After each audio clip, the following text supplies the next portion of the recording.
Last year in California, there were 200,000 car crashes. When a car crash happens, it's important to have an experienced attorney on your side.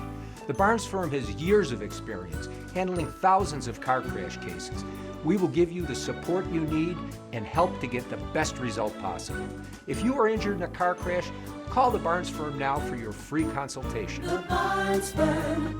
Injury attorneys. Call 1-800-8-million.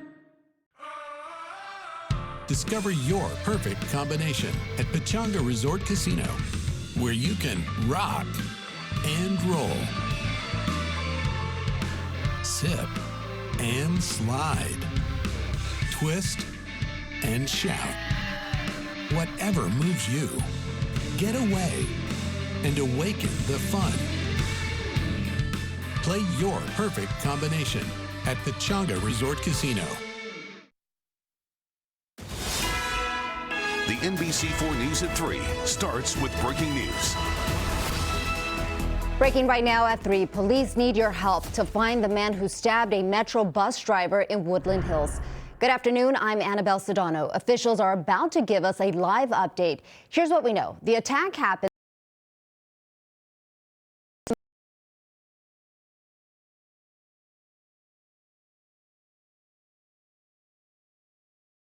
multiple times in the chest. The driver is now in critical condition and the suspect is on the loose. Police say there were dozens of people nearby, but few witnesses have come forward.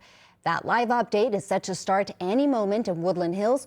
We will bring it to you live when it happens. Meantime, our coverage continues on the air and online. Coming up at 4, the latest breaking details on the suspect's search. Then at 5, the I-Team breaks down an increase in Metro violence, both drivers and passengers reporting more attacks. And tonight at 6, a bus driver talks about the challenges he faces on the road. Now to other news we've been following. The 6th Street Bridge is a hotspot for social media stunts, but this time it's come at a cost. Tonight, the family of a teenager who died after falling from the bridge says police got it wrong when they claimed he fell trying to go live on social media. NBC4's McCollum Medina talked to the teen's father and is now at the bridge where it happened. Mac.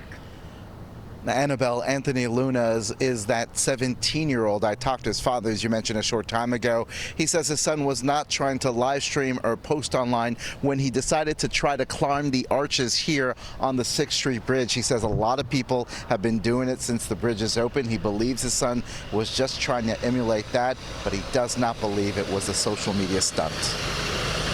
We just wanted to clarify everything up. You know, it was like, again, it wasn't for no social media stuff. Yeah, they climbed over that little fence, you know, and then, I mean, people have seen it since that bridge is open. People are riding bikes over that thing. I've seen people roller skating over that thing, walking over it, sleeping on top of it, you know, so it made it look like, you know, it was pretty possible.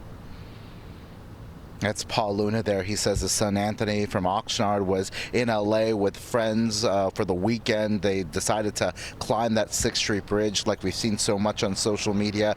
He does say he does not believe his son was trying to do anything for social media. He claims his son does not have a very active social media account. He just simply fell while he was climbing and fell to his death about 80 feet or so. The family set up a GoFundMe account to help pay for funeral expenses. He said it was a rough few days and it made it even harder once they learned that LAPD had claimed that his son was trying to do a social media stunt. We reached out to LAPD. They released a statement saying in part that after the chief spoke about the incident at the police commission, quote, there will be no further statement on there.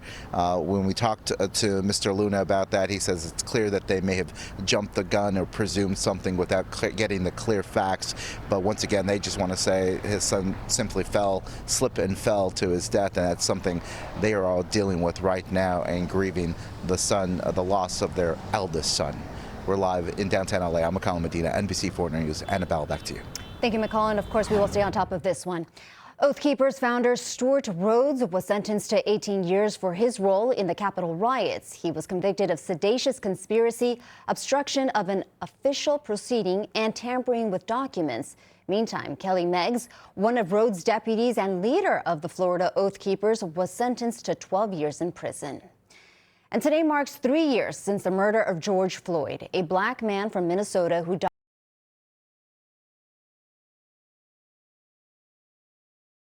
office civil rights